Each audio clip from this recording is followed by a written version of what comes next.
table looks like. So now this year marks the 50th edition of Kenya Open. And as I said earlier in studio, I'm joined by Lucas Maranga, who's the director of Kenya Open Golf Limited. He's also the vice chair, Kenya Golf Union. Good to have you, Lucas Maranga. How are you doing? I'm good, thanks, Robinson. Yes, now let's talk about the Kenya Open. What should we expect this year?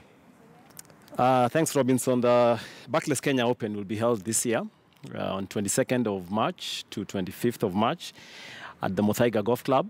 Before that, we'll have two Pro-Am events. A Pro-Am event is where a professional plays with an amateur, which will be on 20th and 21st of March, also at Muthaiga. And these two events are sponsored by Kenya Open Golf Limited and together with Barclays Bank of Kenya, respectively.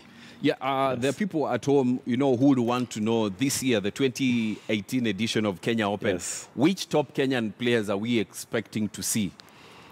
Well, we have our long-hitting Dismas Ndiza, we have Nelson Mudani, we have David Waku, we have Greg Snow, amongst others.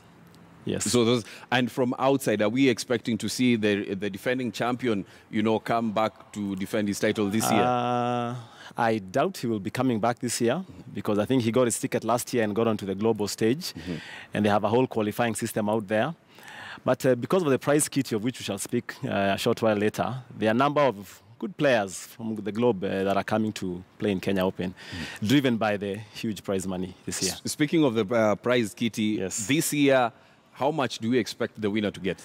The prize kitty, Robinson, this year is 500,000 euros. That's a lot of money. Which roughly translated is over 63 million Kenya shillings. That's a lot of money. It's a lot of cash. And we were able to do this because of the government sponsorship of $1 million that His Excellency the President Uhuru Kenyatta last year pledged. And of course, he has come through and kept his word, and we are very excited. Actually, let me say that this year's Barclays Kenya Open Championship is the #1 event in terms of prize money on the European Challenge Tour globally. Yes. But there have been questions, about what you've talked about, the President Uhuru Kenyatta, pledging $1 million to Kenya Open last year. Yes. But people want to know, how has the $1 million shillings been used? Well, like I said, 500,000 euros will come from there. The rest of it is preparation for the event because it's both the Kenya Open, the Barclays Kenya Open event, and we have the Kenya Open at 50 celebrations. And over and above that, going into after this event at the end of this month, as you said, about 18 days, there are many programs that we want to put in place, not just to uplift our local pros, but even from the junior golf levels, countrywide, encourage more and more young boys and girls to play and take up the sport, to demystify this so-called elitist sport. So part of those funds, a good chunk of those funds, and the President, this is a matter close to his heart, he wants us to uplift golf from the junior levels. 50 years of Kenya Open, and I mean, we've never had a Kenyan win Kenya Open. This is a question that people, will be asking, are we not good enough? I think we are good, Robinson. Yes. I think it's a matter of exposure. And even with funding like this from the government and even Barclays Bank of Kenya, we are going to be able to expose our pros. Like recently, Kenya Open Golf Limited gave 2 million shillings to pros to prepare for this particular event. If this can be a continuous thing and not just preparing for this one event that once a year, and you have equal status events throughout the year for our pros, both in exposure and competence, then I'm sure we have what it takes. I have no doubt about that. So 50 years, still are talking about the 50 years, Yes. Celebrations of Kenya Open. Yes. We've had it in this country. Yes. No Kenyan has won it.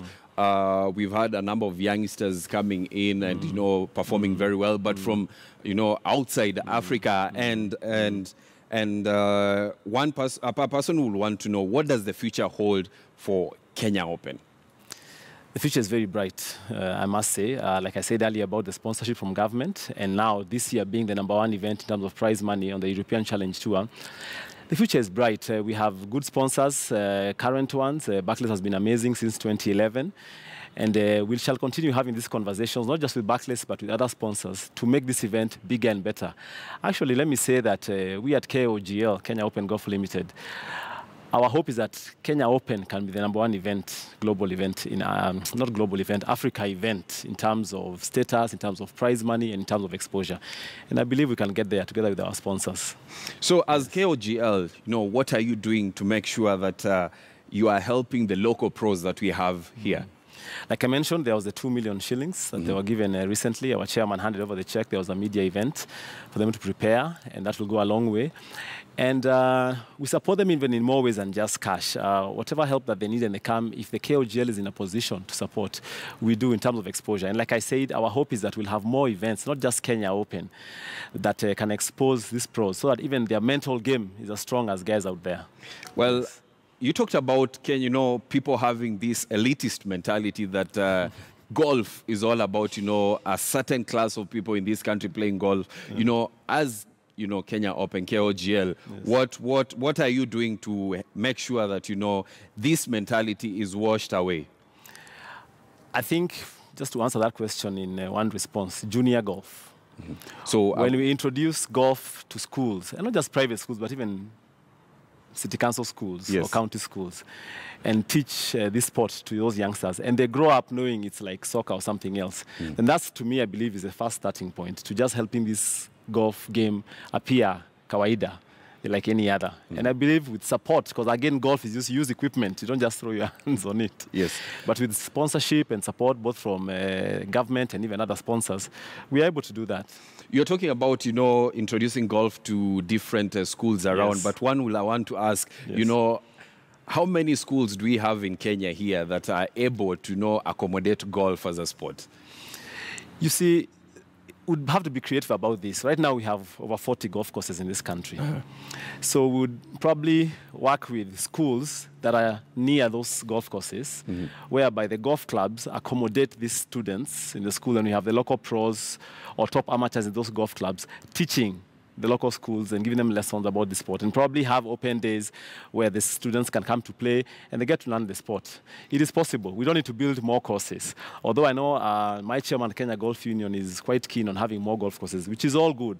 But even as we get there, we can still use what we already have and grow the sport from a junior level. Well, still talking about, you know, 156 players that will be taking part in this year's edition. Do you think now that, you know, we are celebrating 50 years as something big? Is it really our time now that we can have somebody proud that we can say is one of us who's won the Kenya Open? Last year, the winner from last year, he had some Kenyan roots, you know. So we say this, he's, you know, partly Kenyan. But are we there? You know, have we reached that position or that point where we can say right now, a Kenyan can win Kenya Open? I think so. I don't think we have even arrived there now. I think we have been there. It's just, like I said earlier, a matter of exposure and a matter of just mental strength to our pros. And I believe we've encouraged them and support them and give them what they need, including like what this 2 million will do in terms of even getting some external training. It will help because out of these 156, 22 are local pros and 6 of them are amateurs. And the rest, 100 plus, are from abroad. So as we wind up, what should the fans expect from the 22nd of March, and how much are the tickets going for?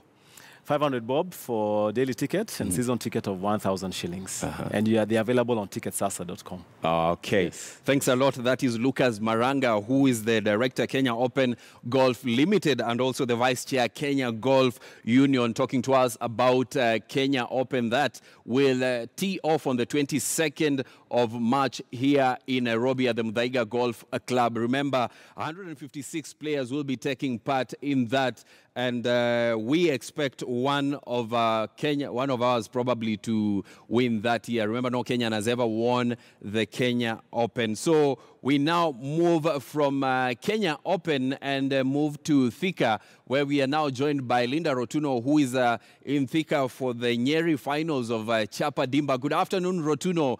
And if you may bring us up to speed, have we had any winners yet who are going to join winners from other regions in the finals? That will be in Kakamega.